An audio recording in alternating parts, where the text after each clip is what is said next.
Okay, first step, get rid of the barb on the jig.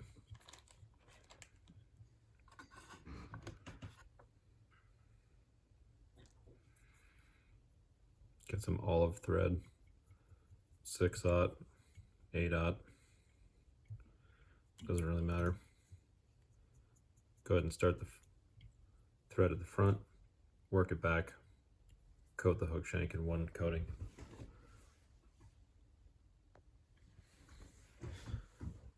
All right, then you're going to take a little green marabou, maybe like this, and I'll just take the middle of the feather, cut it right in the middle. Just cut like the tiny piece out of the center of the end. Then you can kind of lick your fingers and slick it back so it's easier to work with. And then you want a tail about the length of the hook shank. So tie that end up at the front, and then I'll just work that back towards the tail. You just want to have a nice even underbody all the way across the back. So tie it in at the front and work your way back. Next thing you're going to do is form a dubbing loop using some leach yarn, like something like this. Leach yarn comes in a lot of different colors. You can go like purpley stuff, go green, reds. Some leach yarn has longer fibers than others, so you might have to cut it a little bit. This stuff is pretty bushy, so I'm going to take a big clump like this and just kind of pull the fibers apart and re-line them up. And then if your fibers are super long, I'm just going to cut them in half, and that way they're a little bit shorter. So I've got a nice clump here. And then you're going to form a dubbing loop. So take your thread, run it out about 5 inches, put your finger in the middle of it, bring it back up to the hook, and then you're just going to wrap around and then close that loop. So now you basically have a thread loop here. And then you just need a dubbing loop tool, something like this. There's a couple of different ways. You could even use a pair of hackle pliers. So just put your dubbing loop tool down at the bottom of your loop, and then take your leach yarn and you're just going to put it in between the loop and kind of close it in between the top and bottom pieces of the thread. So just insert it at the bottom where it's wider and then slide it up. And I'll do about, I don't know, 3 clumps or so. So it looks something about like that. And then I'll just kind of make it, spread the fibers out evenly. And then you just start twisting the dubbing loop. You twist it all up. And this is going to trap the fibers in between the 2 parts of the loop.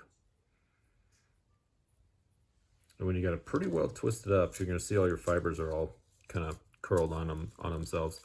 I'm going to just use a piece of male Velcro, and I'm just going to lightly comb this little kind of chenille yarn thing that we've made. Now don't be afraid of a lot of your leach dubbing or leach wool that came out of there. It's going to come out of the loop a little bit, but you want to have your loop pretty tight, and then some of it will stick to the Velcro, but it'll get nice and fuzzy. And that's okay if a lot of it comes out, because you want this to be pretty sparse to begin with anyway. And then you can go ahead and advance your thread up to the front. Oh, great. Go ahead and break your thread off. That makes it easy. All right, now that you got your thread up in the front, you can take this dubbing loop and I kind of move most of the fibers to face the tail, just kind of pull them to one direction, and it'll be easier to wrap these kind of like that. And then you can kind of twist your little thread guy here to help it kind of line up a little better. So now you just kind of wind this guy forward, And as you wind it forward, I just kind of comb those fibers back a little bit to try to get them to lay down facing towards the tail. And as I lay each subsequent wrap forward, I kind of comb those fibers back a little bit. And you can get this to be a little bit more sparse or a little more dense by changing up how tightly you lay down each wrap. I like to have it a little bit more on the sparse side, just so that it kind of breathes in the water a little better.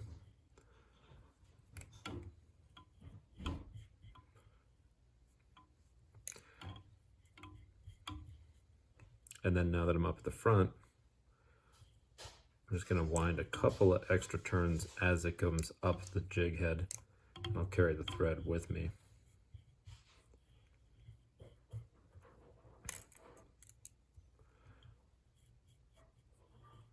And you just got to judge how much material you need up in the front there, but I'll probably stop it about there.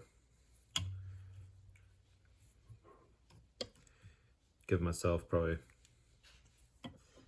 2 pretty tight turns, and then just cut off whatever you got extra. And now before you go to tie off, you can just kind of, I'm going to lay down maybe 1 or 2 more wraps of thread to lock that in there, and then I'm going to pull all those fibers back and wrap a couple of turns of thread on top. And that's pretty much the fly. So at this point you can go ahead and put a whip finish on there to finish it up. Probably about 4 or 5 turns. Cut your thread off. And then you can use that same Velcro or your dubbing needle just to kind of get things looking a little better. You want to comb this guy out so everything's kind of nice and straight.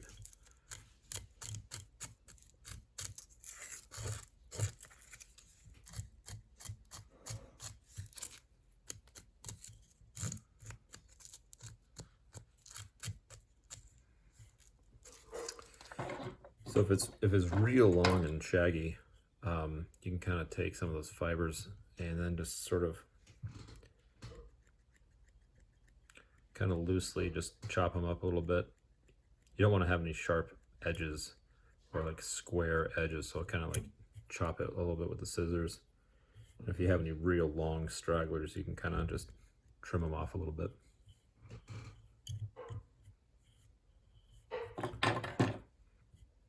That's pretty much it. Last thing I'm going to do is just put a dab of head cement up on the thread, just to lock in that knot.